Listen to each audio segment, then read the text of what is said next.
Кутмандуу кечиңиздер менен урматтуу телекөрүүчүлөр, урматтуу Билерман Ордо клубунун мүчөлөрү.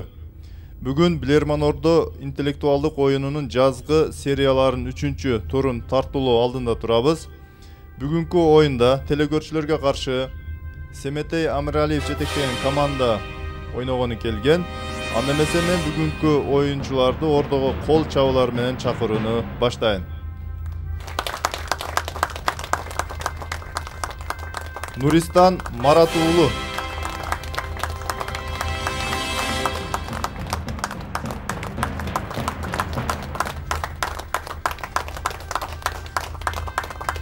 Талгат Камбаров, экономист.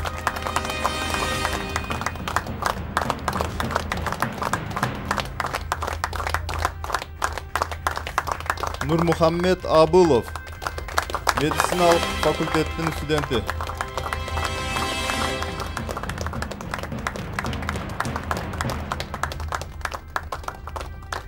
Ислам Эрмаматов, Кашка Суу айылдык кеңешинин төрагасы. Мыкты Билерман.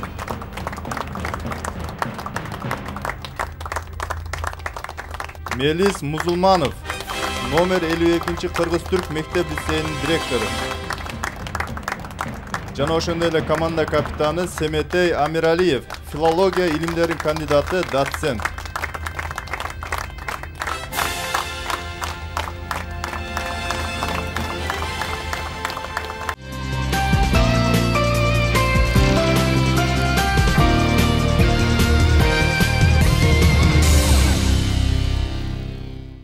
Семетей мырза, Ордого куш келипсиз.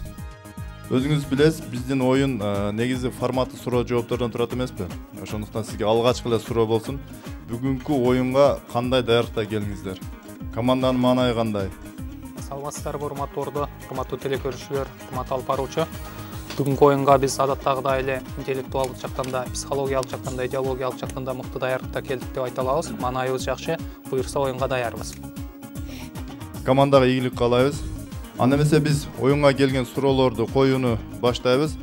Урматтуу телекөрүүчүлөр, бизге суроо жиберүүнү уланта берсеңиздер болот. Биздин дарек Ош шаары Ленин көчөсү 330, ЛТР телеканалы Билерман Ордо интеллектуалдык оюнуна деп кат жиберсеңиздер болот. Ошондой эле Facebook'тан Билерман Ордо баракчасына да жана Билерман Чекит ТВ күчүкчө mail chekit.ru электрондук дарегине да кат жазып жиберсеңиздер болот.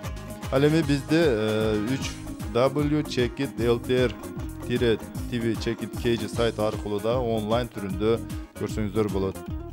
Ал эми оюндун башкы демөөрчүсү Улут жүзү коомдук фонду жана анын президенти коомдук ишмер Рустам Маманов болуп эсептелинет. Улут байлыгы билимдүү жаштарда деген ураанын негизинде билермандарды ар тараптуу колдоп келүүдө. Рустам Мамановго ыраазычылык билдиребиз. Жана биздин өнөктөшүбүз Ата кондитердик фабрикасы таттуу менен жашоо шаңдуу деген ураан негизинде билермандарга өзүнүн шириндиктерин камдап келген. Ата фабрикасына да ыраазычылык билдиребиз. Албетте биз оюндун кызыктуу өтүшүн каалайбыз. Ошондуктан сиздерге да, телекөрүүчүлөргө да ийгиликтерди каалоо менен биз оюнду баштайбыз. Биринчи раунд.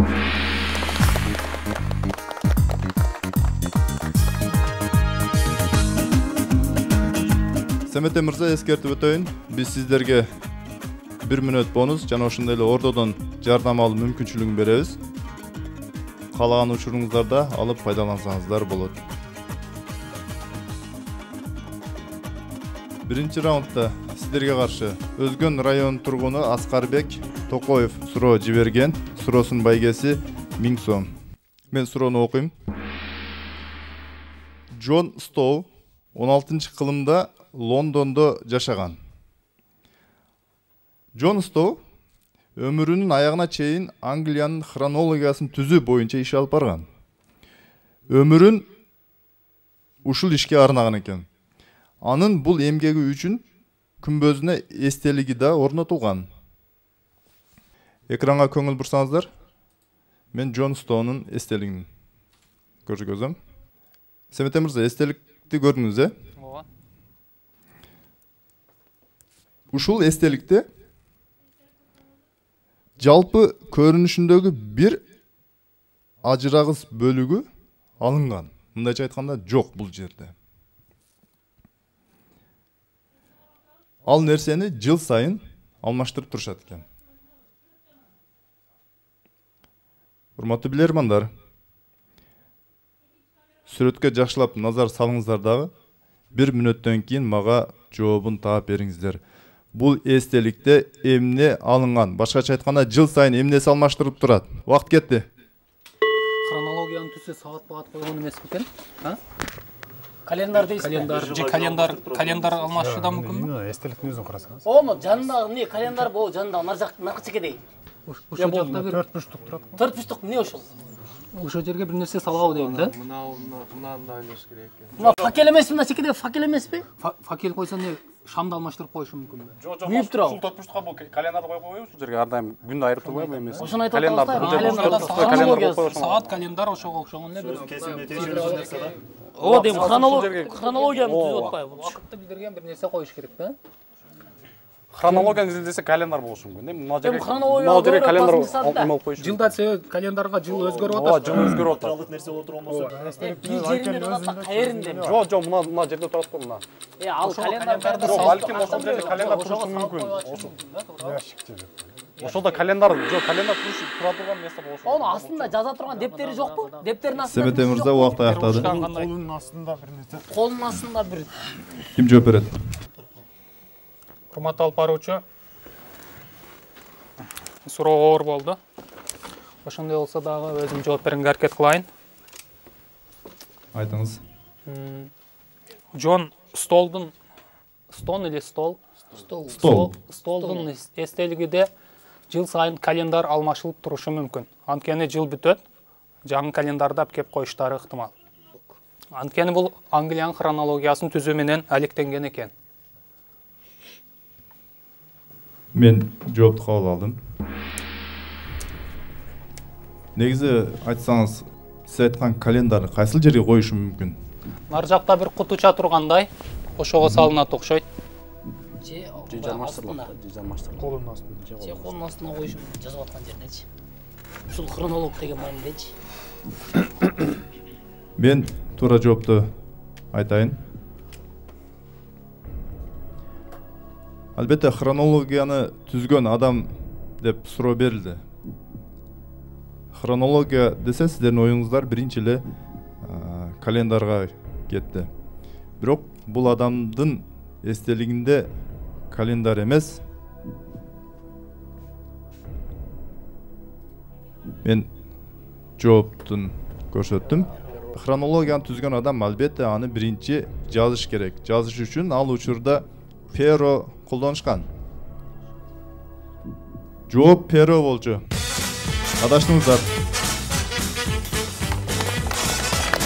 Биз Аскар Токоевду 1000 сом окушу менен куттуктайбыз. Бул Джон Стоунун мүрзөсүндө ар жылы лорд мэр перонун эскисин алып, жаңысын коет экен. Ал эми эскисин мыкты жат жазган окуучуга белек кылышат экен. Мына ушундай аларда салт бар экен. Көрсөтүүнүн башкы демөөрчүсү коомдук ишмер Рустам Маманов. Улут байлыгы билимдүү жаштарда. Оюнду улантырабыз. Экинчи раунд.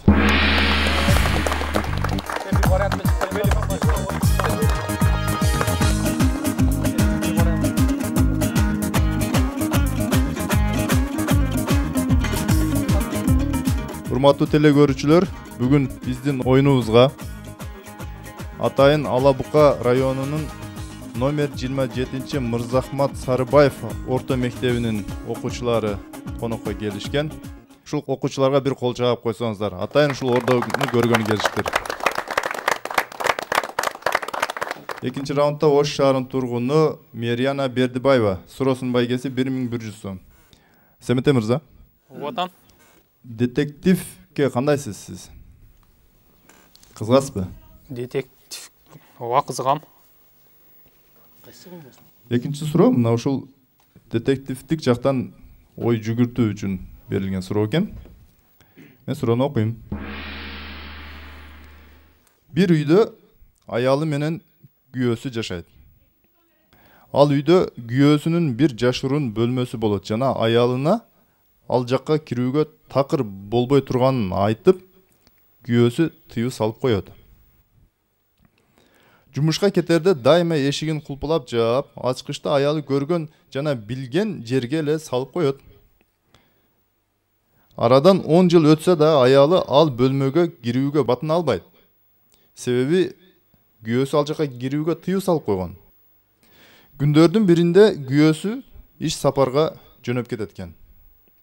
Ошол мезгилден пайдаланып чыдамы кеткен аялы бул кандай сыр экенин билгиси келип, ачкычты алып, бөлмөнү ачып, ичине кирип, жарыкты күйгүзүп, бир топ ары бери басып, столдун үстүнөн күндөлүк дептерче таап алат.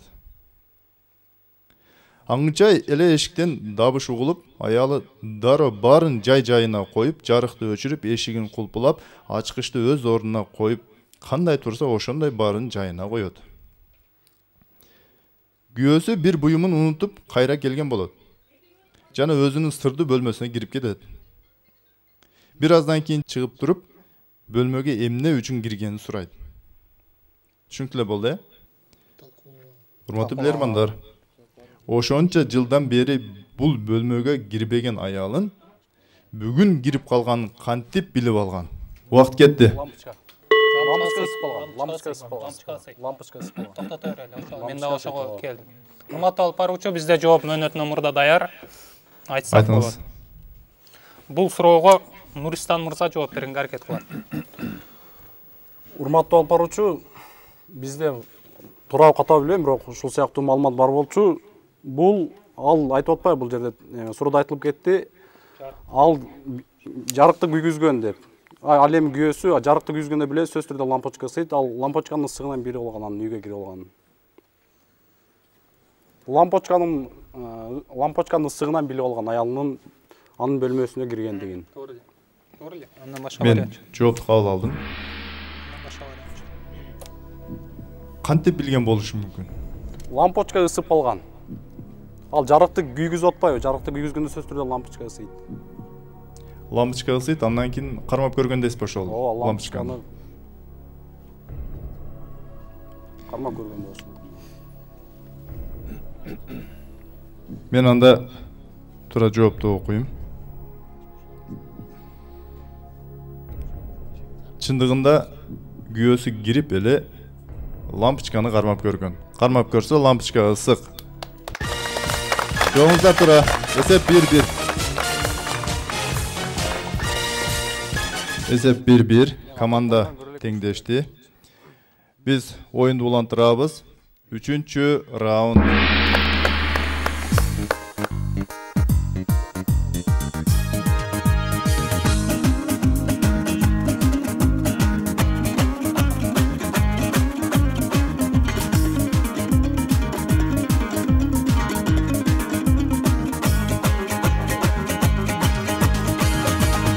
Раундда Ош шаарынын тургуну Өмүрзак Азимкулов, журналист, суроосунун байгеси 1300 сом. Өмүрзак Азимкулов сиздерге төмөнкүдөй суроо берген. Дүйнөдө бул нерсени 4 түскө бөлүп колдонушат. Биринчиси кызыл, экинчиси көк, үчүнчүсү жашыл, төртүнчүсү кара түстө болот. Кызыл түстөгүсүн мурда жана азыркы учурда коммунисттик көз караштагы өлкөлөр колдонот. Көк түс жаңы дүйнө символу. Көк түстөгүсүн Америка континентидегилери көрү колдонушат. Жашыл түстөгүсүн мусулман өлкөлөрү колдонот. Себеби пайгамбарыбыз Мухаммад саллаллаху алейхи ва саллям жашыл түстү жактыргандыгы үчүн. Ал эми кара түстөгүсүн Африка өлкөлөрү колдонушат экен. Урматтуу билермандар. Сөз эмне жөнүндө болуп жатат? Убакыт кетти. желек жөнүндө желек жөнүндө карап көрсөк кандай болуп калат? Желек эле да. Бизде кызыл көбүрөөк болгон да. кара дегенге мисалы. Америкада көк. Африка өлкөлөрүндө кара желектер бар. Америкада көк. Американдыкы кара эмес. Американ желеги. Көк деп атат. Көк. Жок. Болду. Американ континентиндеги деп атат. 4 түскө бөлүп карайт дейт. 4 түскө бөлүп карайт. Эмнен 4 түскө бөлүшүшү мүмкүн? Континенттердин эмеси эмес бул? Мамлекеттин символдору. Африка кара материк. Мамлекеттин символдору. Желек Кара материктер. Африка кара материк. Желек эле болушу мүмкүн. Дагы. Герб-сербтин тиешеси Гербке жөнүндө жок. Физический картада неме бар го? Физический картада Американын биздин континент тараптар кызыл болуп көрүнөт го. Жок, Бул нерсе жашыл эмес. Жердин бийиктигинде эмеспи? Андай мындай десек анда. Желек эле. желек американ Американ көк аралаш. Жылдыз улган жерлерде көк бар. Көк бар да? Американ желегинде көк бар. жок түштүк түндүк американ Убакыт өлкөлөрү бүтүп Себете мырза. Сауд Аравиянын эмес да. Ким жооп берет? Бизден деле чат эле. 30 секунд алайлы. Алалчы. Урматтуу алып баруучу, биз үнөмдөгөн мүнөттөн 30 секунд алайлы, анан суроону дагы бир айтсаңыз болобу экен, эгер мүмкүн болсо, анан болбосо талкуулай берели. Албетте кайталап берем. Дүйнөдө бул нерсени 4 түстө колдонушат. Биринчиси кызыл, экинчиси көк, үчүнчүсү жашыл, төртүнчүсү кара. Кызыл түстөгүсүн мурда жана азыркы учурда коммунисттик көз караштагы өлкөлөр колдонот. Көк түстү Америка континентиндеги мамлекеттер, жашыл түстөгүсүн мусулман өлкөлөрү, кара түстөгүсүн болсо Африка өлкөлөрү колдонот. Жок, мисалы Суроо эмне жөнүндө болуп жатат? Кет 30 секунда. Коммунисттик СССР Өлкөлөр экен. Көпчүлүк өлкө колдонот экен. жок, мисалы мына жерде Бир символдорду эстебейсиңер. Кандай символдор бар? жок, мына жерде Кандай символ жөнүндө да? мисалы кызылды коммунисттик өлкөлөрдө отур. Мисалы Кытайдын желеги кызыл, СССРдин желеги кызыл болгон. Ооба, желектерди ар кандай төстөрдө эле басым Жерге болчу. баарын камтыган эмес, негизги түстөрдү берген. Бир Негизги кандай Бир нерсе болду, бир нерсе. дагы биз эмнени белгилейбиз? Ойлонолду отом да. Баягы. Ойлонгула давай. Убакыт бүтү 30 секунда. Эгер жок Себете мырза. Ордодон алайлы. Жок, желек сөз. Кийимдерге окшош. Ордодон алайлы. Себете мырза. Жооп бересиздерби же рассач. Адам расса. Урматтуу алып баруучу, бул суроого Ислам мырза жооп берүүгө аракет кылсын. Урматтуу алып баруучу, биз команда менен талкуулап анын жыйынтыгында ушул бир жоопко келдик. Бул 4 түскө бөлүп караган нерсе желек деп токтолдук да. Биздин акыркы жообубуз. Өлкөнүн символдору, белгилери негизи. мен жоопту кабыл алдым. Мисал келтирип бере аласызбы, Ислам мырза? Мисал коммунисттик өлкөлөрдүн ичинен кайсыл мамлекет кызыл түстү колдонот? Коммунисттик өлкөлөрдө көп эле ошо. Кыргызстан, Вьетнам, Кытай. Бирок биз коммунисттик азыркы учурда бирок биз коммунисттик көз карашта эмеспиз.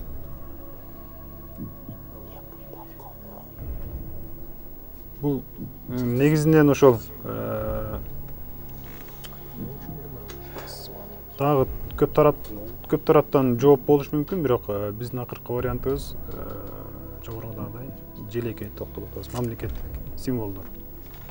Мен албетте жоопту кабыл алгам. Экранга көңүл бурсаңыздар. Сөз бул жерде паспорттор жөнүндө болуп жатат. Жашыл түстө бул кара түстөгү паспорт, көк түстөгү паспорт, ошондой эле кызыл түстөгү паспорт. Жоңуздар тура эмес.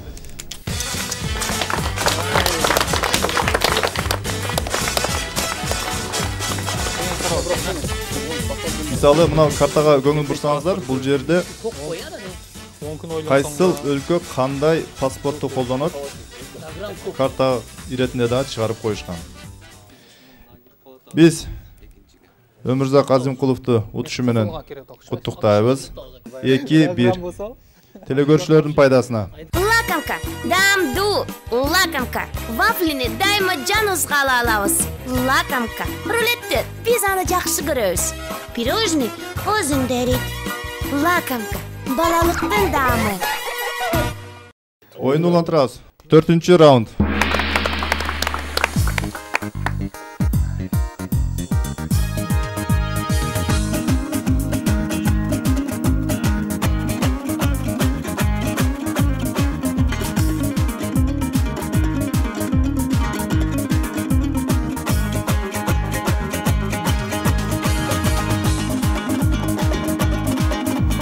Dördüncü raundda biz Super Blitz oynuyoruz.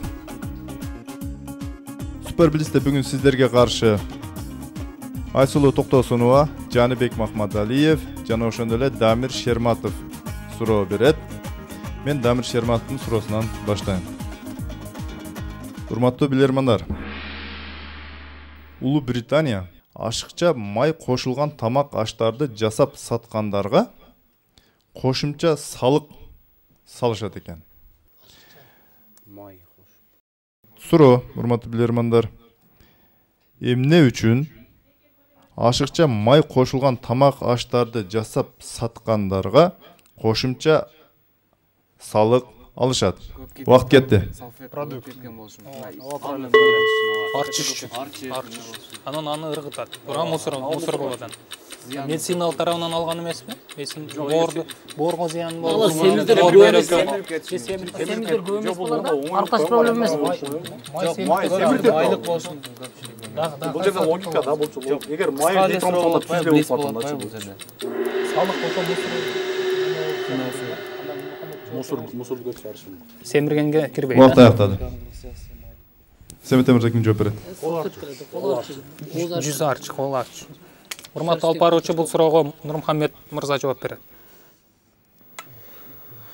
Урматтуу алып баруучу, биздин жообубуз, команданын жообу, өзүбүз билебиз, майлуу тамактар таза колду, оозду тазалоо үчүн көп кол арчы салфетка талап кылат. Ошондуктан бул ошол сууну дагы көп талап кылат тазалоо үчүн. Ошондуктан биз ушул кол арчы майлык деген жоопко токтолобуз. Мен жоопту кабыл алдым.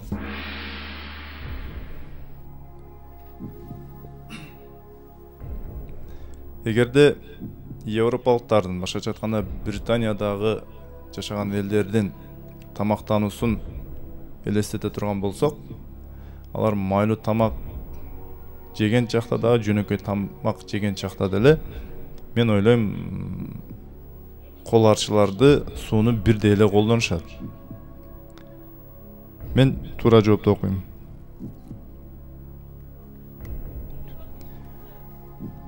Биз Америка Кошмо Штаттарында семирип кеткен адамдар көп деп билебиз.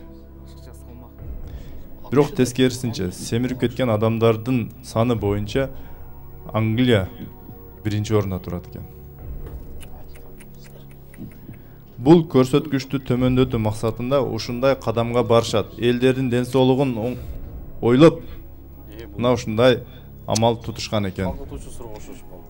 Блиц токтоду.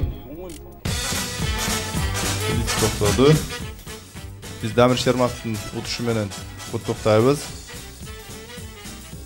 Эсеп болсо 3-1. 5-ci rauнд.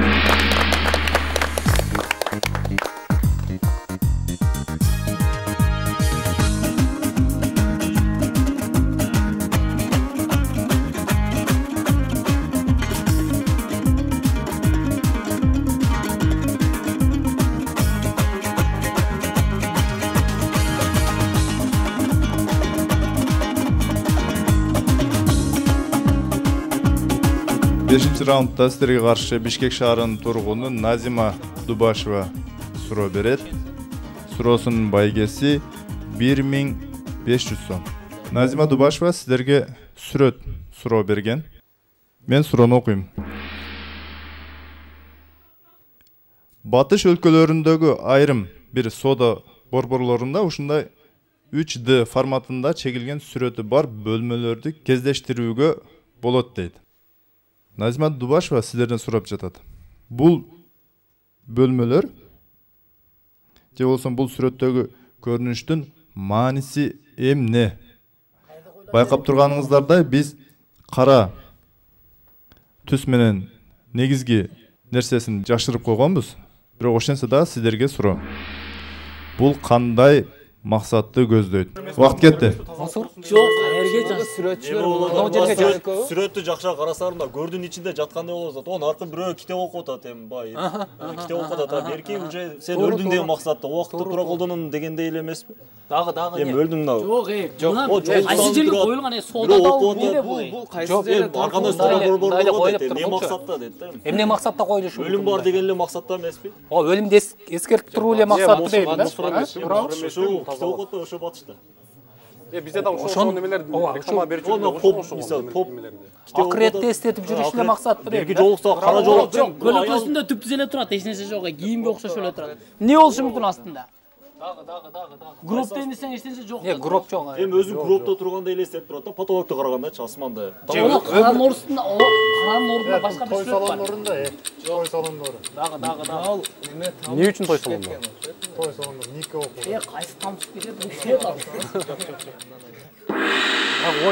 Давай.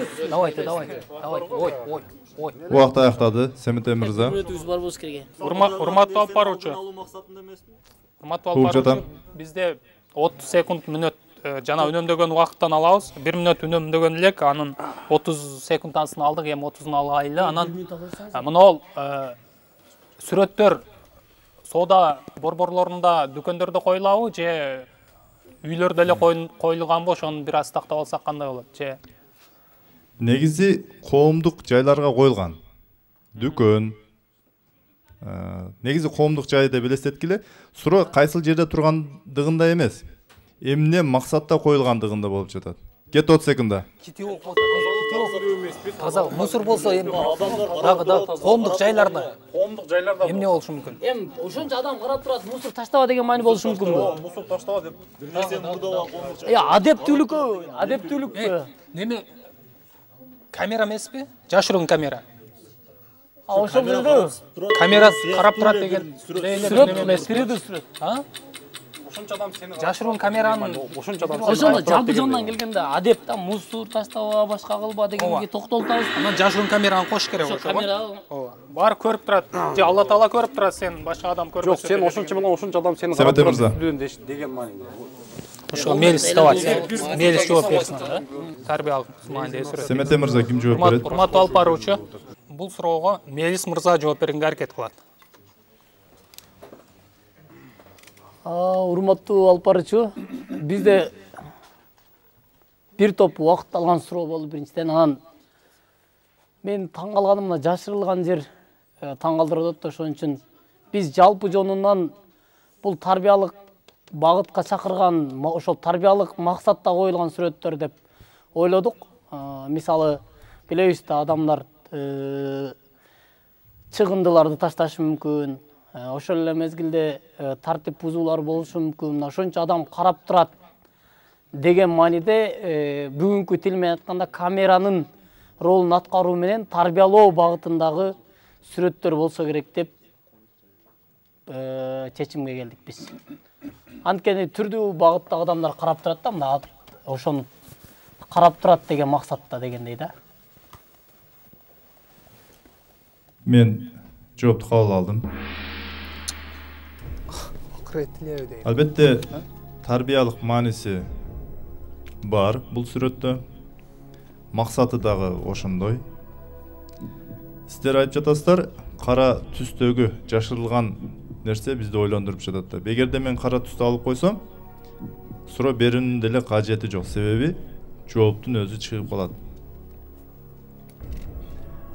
Мелис мырза, сизге бир жекече суроом. Кандай адамдар ушинтип бөлүнүп чекке туруп калышат? Мисалы, жумуш мезгилинде же болсо коомдук жайларда Сигарет чеккен, тамеки тарткан адамдар болушу мүмкүн да. тамеки тарткан адамдар. же телефондо сүйлөшкөндөр болушу мүмкүн. Телефондо ооба тамекиле тарткан телефондо сүйлөшкөнгө болот коомдук жайларда, себеби магазиндерде, чоң дүкөндөрдө, супермаркеттерде тыюу салынбайт телефондо сүйлөшүүгө. тамекиле Туура жооп болсо, сиздин кийинки берген жооңуз туура болчу. Бул тамеки чеккендерди тамеки чектирбөө максатында коюшкан. Эгерде сен тамеки чексең, кийин акыр аягы барып өлүмгө дуушар кылат. Мына ушул маанини көрсөтүшкөн. Жооңуздар туура эмес. Эсеп 4-1. акыретти дедик эле. Акыретти дегенде Менин 3D формат ошол элестетип турат да бирок. Мен сиздердин талкууңуздарда уккандай болдум. Адам өлгөндөн кийин анын айланасына карап турганды элестеткен бул сүрөт дегенде мен ойлодум эле, сиздер жоопту таптыңыздар окшойт деп. Бирок жообуна келгенде бир аз жаңылышып калдыңыздар. Көрсөтүүнүн башкы демөөрчүсү коомдук ишмер Рустам Маманов. Улут байлыгы билимдүү жаштарда. Оюнду улантырабыз. 6-чы раунд.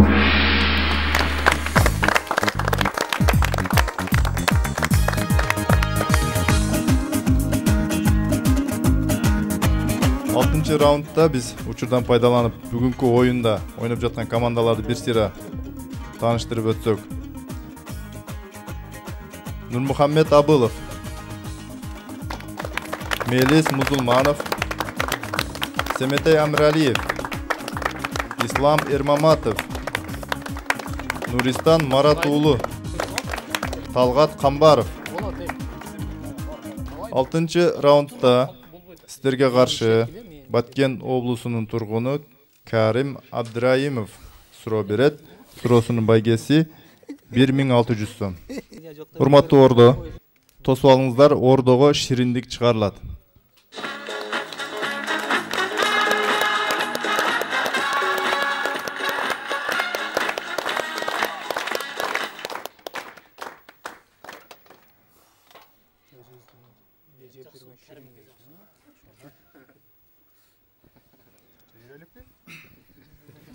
Семете мырза. Оотам. Биз билгенден сиз балалуу болгонсуз, үй бүлөлүүсүз. Ооба. Тун перзентиңиз канча жашта азыркы күндө? 5 жашта. 5 жашта. Жана ошондой эле сиздин университетте сабак беришиңизди да жакшы билебиз. Бала тарбиялоодосуз, студенттерге сабак берүүдөсүз. Ушул өспүрүмдөрдүн психологиясы менен жакшы өздөштүрүп калдыңызбы, жаштардын психологиясын? Өспүрүмдөрдүн психологиясын? Урматтуу алып баруучу, мен толук өздөштүрдүм деп айта албайм. Анткени мен кээде өзүмдөн чоңдорго сабак берем магистратурада. Ошондуктан жаштардын психологиясына анча чөмүлүп кире элекмин.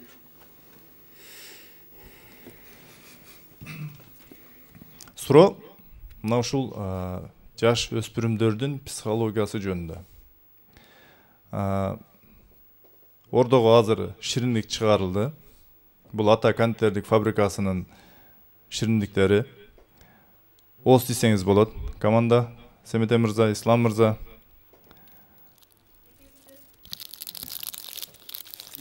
Суроо мына ушул шириндиктер жөнүндө, балдардын психологиясы жөнүндө. Мен суроону окуп жатам.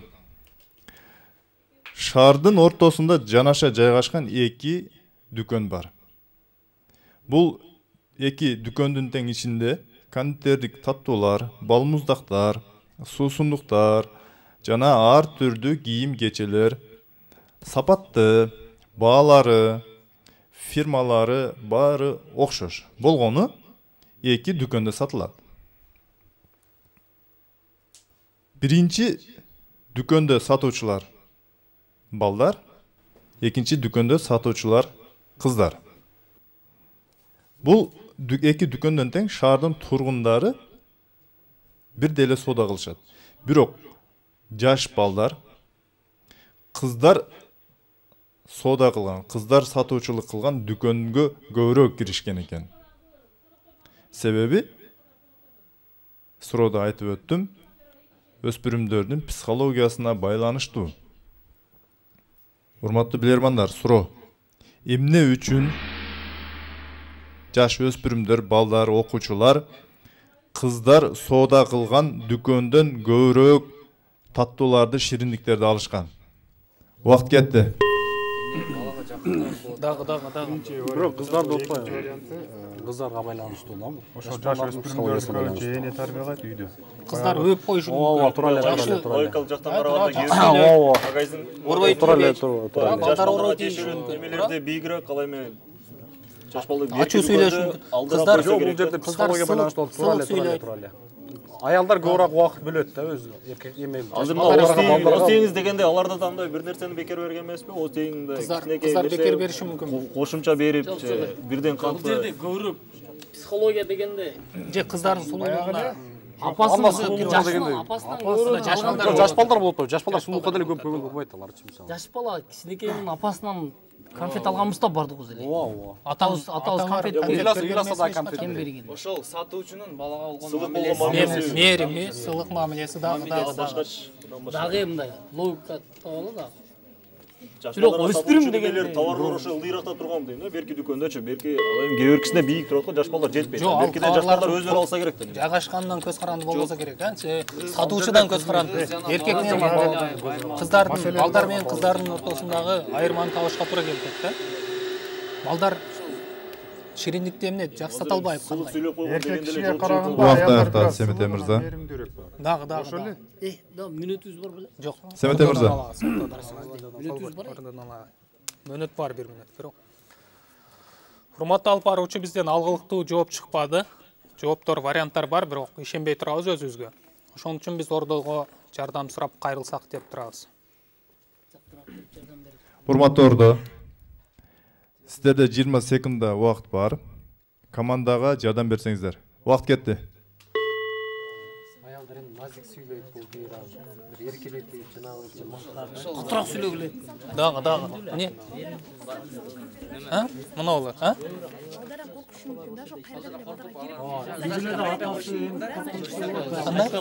балдардан коркушу мүмкүн дейт. Аял затын жаш балдарда жакшы бардык окшош деп атат.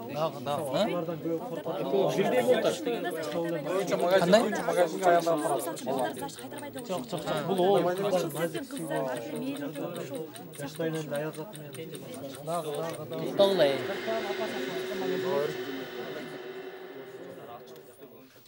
Ошол эле окшойт, кантип. Убакыт бүттү. Урматтуу ордо, вариант берүүнү токтотобуз.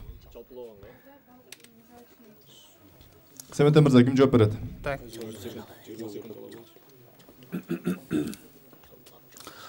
Урматтуу алып баруучу, мен өзүм жооп бергенге аракет кылайын. Анткени ордодон көптөгөн версиялар чыкты, ошолордун баарын жалпылап жооп бергенге аракет кылабыз. Кыздар балдарга караганда сылык сүйлөп, жаш балдарга өзгөчө мээримин төгүп, сылык мамиле жасашы мүмкүн да. Ал эми балдар билебиз орой болот. Кичинекей жаш балдардан коркушу да мүмкүн. Анткени балдар жаш балдарды кордоп коюшу да мүмкүн, уруп коюшу да мүмкүн. Кыздар эч качан балдарга кол көтөрбөйт деген ойдомун.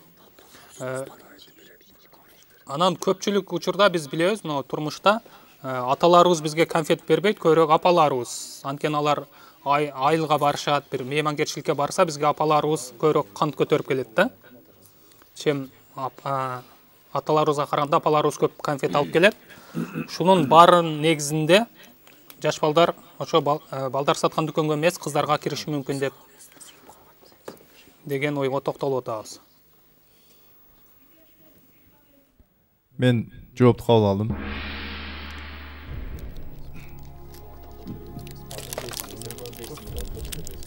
Семете мырза, сиз деле кичинелигиңизде жаш болгонсуз. Мына бүгүнкү күндө сиздин өзүңүз балдарыңыз бар. Аларга шириндик алып барганда же болбосо дүкөнгө кирип сатып алганыңызда сиз кантип сатып аласыз? Же болбосо эгерде сиз өзүңүз сатуучу болсоңуз, алдыңызда конфеттер турат, шириндиктер. Мен муну бекерден чыгартырган жокмун жаныңыздарга. Эгерде сиз сатуучу болсоңуз, сизге бир жаш бала келип соода кылып атат. Кантип сатат элеңиз? Эми ооз тийдиришибиз мүмкүн эгер ал арзаныраак болсо. Көрсөтүп берсеңиз. Мисалы элестетиңиз, сиз сатуучусуз. Кантип сатасыз? Эгерде сизде бирөө келди да 1 килограмм тартып бер деди. Кантип сатасыз? Ооз тийгизебиз. Албетте ооз тийгиздиресиз. Ооба. Даамы жакты. Сапаты жөнүндө айтышыбыз мүмкүн. Же ушул көбүрөөк сатылып атат дешибиз мүмкүн. Анан кантип салып бересиз? Кандай? Кантип салып бересиз? Сатканда. Эми пакетке эле салып беребиз. Ооба. Таразага тартабыз, анан пакетке салып беребиз да. 1 килограмм өлчөп тартып бересиз. Ооба. Жаш балдардын психологиясы мына ушул жерде. Балдар соода кылганда алардын колдору да чоң болот. Конфеттерди алат, пакетке салат. Алып барып таразага койгондо 1 килограммдан ашыгыраак болуп калат экен. Демек 1 килограммдан ашыраак болсо эмне кылат? Пакеттин ичинен кайра конфеттерди алып коет. Туурабы? Ооба. Себеби 1 килограммга турлаш керек. Ал эми кыздар соода кылганда 1 килограммга жеткирбестен туруп салат дагы таразага коет. Койгондо килограмм жетпей калат. Анан кайра өзүнүн запастагы турган конфеттерден кайра 1 килограмм кылып толуктап салып берет. А жаш балдар ойлошот, бизге дагы кошуп берип жатат деп. Жоңуздар тура эмес. Жоңуздар тура эмес. Биз Керим Абдраимовду утушу менен куттуктайбыз. Эсеп болсо 5-1. Oyunu улантырабыз. 7-ci раунд.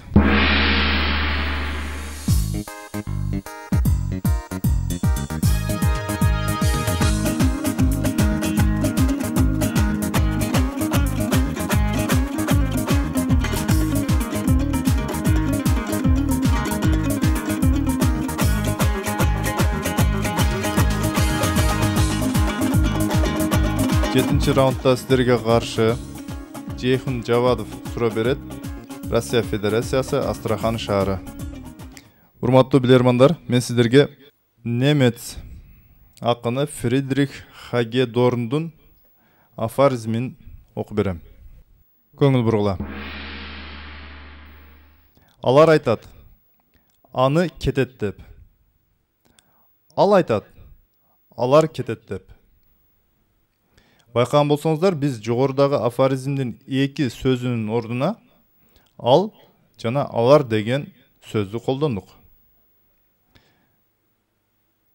Албетте, ал менен алар деген сөздү биз башка бир сөздүн ордуна алмаштырганбыз. 2 сөздүн ордуна. Суроо, урматтуу билермандар. Немец акыны бул афоризми менен кандай ойду айткысы келди? Уақыт кетті. Ал айтат аны кетет. Бектер кетет, бил калат. Алар аны кетет. Алар кетет. Алар бийлик өкүлдөрү дейли. Эмнени кетет деши мүмкүн?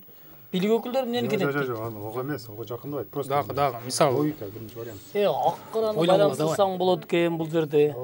Жакшылык, жамандыкты. Заман жылдын мезгилинде кайтса болот. Алар бирөөсү жекелик түрдө, бирөө көп экен да. Бирөө жекелик түрдө, бирөө көп. Алар айтат. Ким? Аны кетет деп. Алар айтат, аны кетет деп. Ал айтат, алар кетет деп. Да, ойлон. Мына сааттын жебесине окшош мындай куушкан бир нерсе барбы?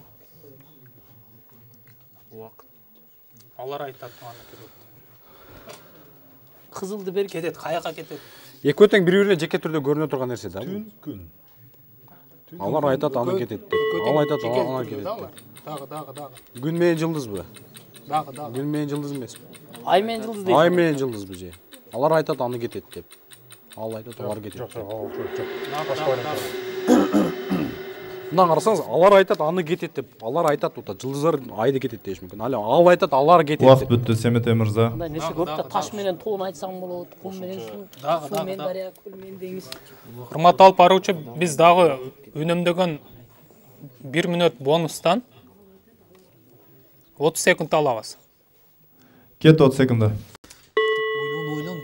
Кылдын учудасыңар, Ал айтат, алар кетет деп. Алар айтат аны кетет деп. Жылдыз. Ал айтат алар кетет деп. Мындай эмеспи? Жок. Айта берейин, нече болот? Эч нерсе ойго келбейт. Вариант. Эмне кетет? Жаман көп алмашсыз. Эмне кетет? Күнтүнүн алмаш. Сөздүн орду алмашылган дейт. Сөздү таппай. Ошол жерде Мындай бир сөз бар эле да. Чындыгында адам ойлойт, мисалы, убакыт кетип жатат деп. А бирок андай эмес, чынында адам өзү өтүп жатат. Өмүр өтүп жатат дегендей эмеспи? Адам айтат. Адамдар айтат, көпчүлүктү болот. Убакыт кетет деп. А убакыт айтат, адамдар кетет деп дейш. болушу мүмкүн. Убакыт жөнүндө. Ошо токтолдукпу? Башка ой чыкпайт, Семете мырза 30 секундада бүттү. Урматтуу алып баруучу, биз дагы 30 секунд алабыз. Кет 30 секунда. Так. Не, башка дагы ой. Дагы. Жылдыз, ай. Бирок немис акыны десең, акындар жем жылдыз жөнүндө жазбайт да, эми көбүнчө философиялык Мезгил, жашоо, согуш. Ошол жака эми жылдызга анда мааниси. Дагы. Тиштил. Убакыт туурасында турабызга. Мен жакыныраак экен Нурмухаммед айткан. Убакыт анан өмүргө алмаштырып койсулот. Өмүр айтат, адамдар кетет деп, адамдар кетет деп. Убакыт жекелик түрдө турат бул жерде. Тура эле. Акындар сүйгөндө жазат. Акындар эми сүйүү жөнүндө жазат дейм да. Мухаммед жооп берсин. Убакыт бүттү, Семете мырза. Урматтуу алып баруучу, өтө кооптуу абал. Албетте. Суроолордо туура жооп бербесеңиздер, суроолордогу аябай күчтүү суроолор берилиптир. Мынчалык деңгээлде суроо берилет деп ойлободук эле, же биздин деңгээл өтө төмөндөп кеткенби билбейм. Бул суроого Нурмухаммед мырза жооп берүүгө аракет кылат. Урматтуу алып баруучу, бизде чынында ар кандай жооптор болду, ойлор болду. Бирок биз жооп берип көрөлүк акыркы чечүүчү оюбузду. Бул жооп убакыт жок. Биринчи адамдар айтат, убакыт кетет деп, убакыт өтүп жатат деп. А бирок чындыгында убакыт эмес, адамдардын өзүнүн өмүрү өтүп жатат. Ушундай маанидеги жооп болушу мүмкүн. Убакыт эмес, адамдар өзү күн өткөн сайын өмүрү өтүп кетип жатат деген мааниде. Өмүр адам. Убакыт адам. Ооба. мен жоопту кабыл алдым. Мен айткан суроону жазып алдыңыз беле, Нурмухаммед мырза? Жок, жазган эмесмин. Бирок мен ушул оюндун ушул акыркы минуталарда ушул маанидеги уккан сөзүм эсиме келип кетти. Ошон Албетте байкадык аны. Мүнөт убакыттын акыркы мүнөттөрүндө, акыркы секундаларында бул вариант сизден чыкты. Жазганга үлгүрбөй калдым. Мен ойлойм, Семете мырза сизге берип туура кылды деп. Анткени жооп туура.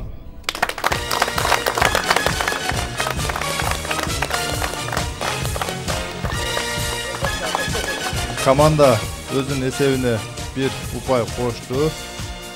5-2 билермандардын пайдасына. Лакомка, дамду, лакомка. Вафлини дайыма жаныбызга ала алабыз. Лакомка. Рулетти биз аны жакшы көрөбүз. Пирожный өзүндө эрийт. Лакомка. Балалыктын даамы. 8-чи раунд.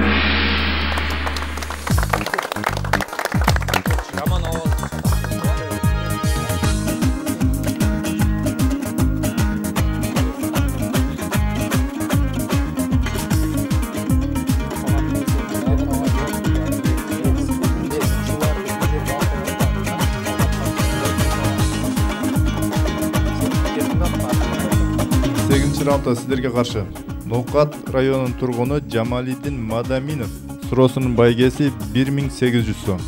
Көңүл бургула. Орто кылымдагы көрүнүктүү илимпоз, философ, акын жана медицинанын падышасы Абу Али ибн Сина мындай деген сөз айткан.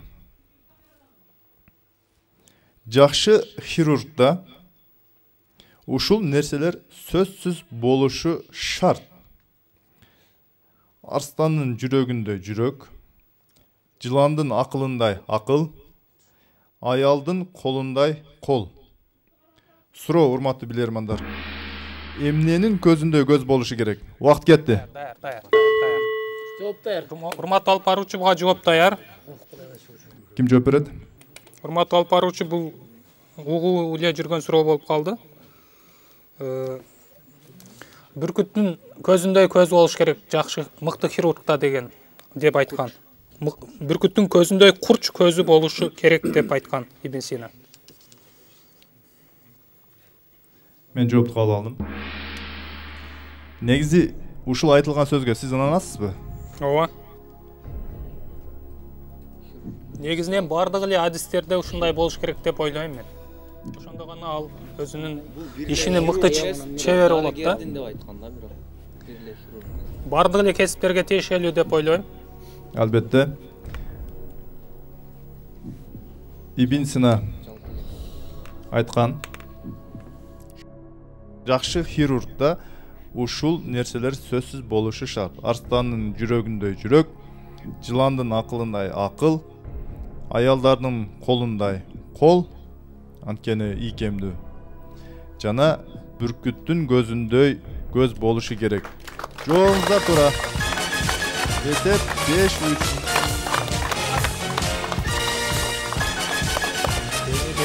Семете мырза, эгерде сиздер ушул 5 эсебин кармап калсаңыздар, утуруш сиздерде болот албетте.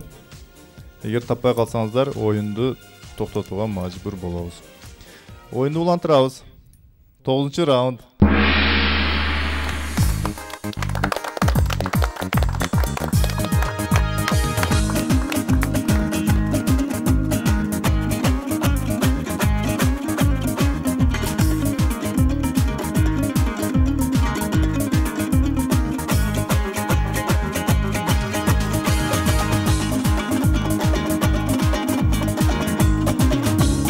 Раундда сіздерге каршы Ала Бука районунун тургуну Дастанбек Керимкулу уулу суроо берет. Суроосунун байгеси 1900 сом.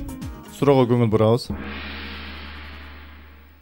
Еврейлерде башка өлкөлөрдөн келген адамдарга кичине бир тамашасы бар экен. Ушул тамашаны айтып, тамашалап калышат экен. Бул жолду көрдүңбү? Келген адам ооба десе, аны мен кургам деп айтат экен. Бул сүрөттүчү? Ооба десе, аны мен тарткам. Көп чекит дагы ушул нерсени көрүп жатасыңбы? Ооба десе, мен өлтүргөнмүн деп айтат экен. Урматтуу билермандар,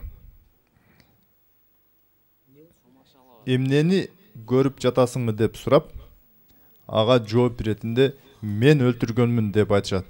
Убакыт кетти. Эмнени өлтүрүшү мүмкүн? Өзүн айталы. Жыланды өлтүрүшү мүмкүн. Жок. Бир зыяндуу бир нерсени го дейм. О, көрдүң десе, көрдүң ото берке. Бул Эйнштейн жөнүндө сөз эмеспи? Дагы? Эйнштейнде кандай сөз? Тамашалап да. Тамаша түрүндө кетип атат да. Көрөсүң, буну мен өлтүргөм. Эмнени барганда не бар өзү? Мисалы, Эйнштейн атом бомбасынын жаралышына себепчи болгон адамдардын бири да. Өзү еврей. Эйнштейн еврей. Балким Эйнштейнге байланыштуу нерсе эмеспи бул? Дагы. Жок, мен өлтүргөм десе, тамашалуу болбой калат. Бир көрүнүктүү бир өкүлдүү, бир адам. Көрүнүктүү бир нерсени айткан да, көрүнүктүү бир нерсени. Бир адамды айтканда демек, Эстелик болушу мүмкүнбү? Ошол жерде эстеликти көрсөтүп. Ошо эстеликти көрдүм, чоң эстелик бар ошол жерде. Мен өлтүрдүм. Иисус Христос. Кайсы немени? Кандай? Мындай жаныбарды бир нерсени жаныбар менче адамды өлтүрөт. Арстан ба? Белгилүү бир нерсени өлтүргөн. Белгилүү бир инсанды да, көрүнүктүү бир. Сталин жок бу жерде. Дагы. Гитлер жок бул жерде, Гитлер жок. Гитлер еврейлерге каршы болот. Гитлер еврейлерге. Адамды көрсөткөн эмес. Менин оюмча Гитлер еврейлерге каршы болот. Дагы. Семете мырза, убакыт бүттү. Ким жооп берет? Урматтуу алып баруучу, өзүм жооп бергенге аракет кылат окшойм. Мен мындай ойго келип атам. Бир кандайдыр бир кумурсканы же чымынды өлтүрүп туруп, мен өлтүрдүм деп тамашалап коюшу мүмкүн да. Жооңуздар кабыл алдым. Байкалып турат, аргасыздан гана вариант берип калдыңыз. Еврейлердин мамлекеттин билесиз, кайсы мамлекет экенин? Израиль. Мен жоопту окуп жатам. Израиль мамлекетинде Өлүк деңиз жайгашкан. Алар айтат: "Мынау деңизди көрдүңбү? Аны мен өлтүргөнмүн" деп айтышат. Жеңилдеңиздер. Биз Дастан Керимкул уулуну жеңиши менен куттуктайбыз. Эсеп 6-3. Урматтуу билермандар, урматтуу телекөрүүчүлөр, мына ушуну менен биздин оюн токтотулду. Эсеп 6-3. Капитандар, бүгүнкү оюн жөнүндө сиздерден бир ооз сөз уксак. Саламатсыздарбы, ардактуу телекөрүүчүлөр, урматтуу алып баруучу, жалпы билермандар клубу жана коноктор, Алапкы районунан Кара Суу районунан келген жалпы интеллектуал окуучулар. Бүгүнкү тилекке каршы команда жеңилди. Эң мыкты билермандар тилекке каршы көрсөтө албайбыз. Эми эгер активдүү катары буга чейин Мелис ойносо, Семетте Ислам жана башка орду бар. Бирок бүгүн эми мыкты деп көрсөтө албайбыз. Тилекке каршы команда макул болсо жеңилди. Бирок дагында командага ийгилик каалайбыз буйруса. Илгиз мырза, оюн жөнүндө кыскача сөз айтсаңыз. Негизинен саламатсыздарбы, урматтуу алып баруучу, урматтуу телекөрүүчүлөр, ордо. Бүгүн ушул жогорку лигадагы өзүнүн орду бар бир чоң командалардын бири ойноду десек жаңылышпайбыз. Албетте чоң жыйынтыктарды күттүк.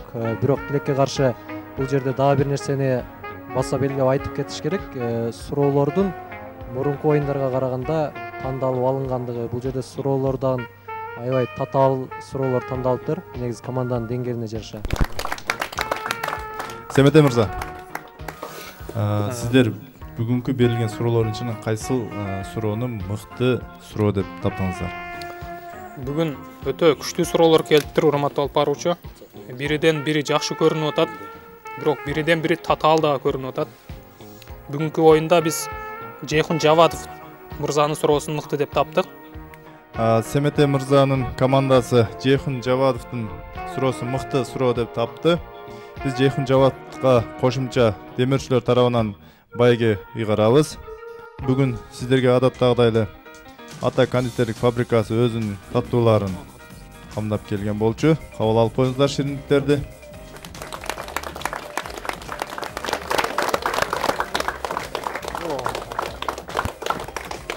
Урматтуу телекөрүүчүлөр, мына ушуну менен биздин оюн жыйынтыкталды. Бүгүнкү Билерман Ордо интеллектуалдык оюнунун демөөрчүсү Рустам Рыспаевич Мамановго ыраазычылык билдиребиз жана ошондой эле Ата кондитерлик фабрикасына да ыраазычылык билдиребиз. Сиздер менен мен Шатман Мамайтов болдум. Билеги күчтүү бирди жыгат, билими күчтүү миңди жыгат. Кайрадан көрүшкөнчө аман болуңуздар. Көрсөтүүнүн башкы демөөрчүсү коомдук ишмер Рустам Маманов. Улут байлыгы билимдүү жаштарда.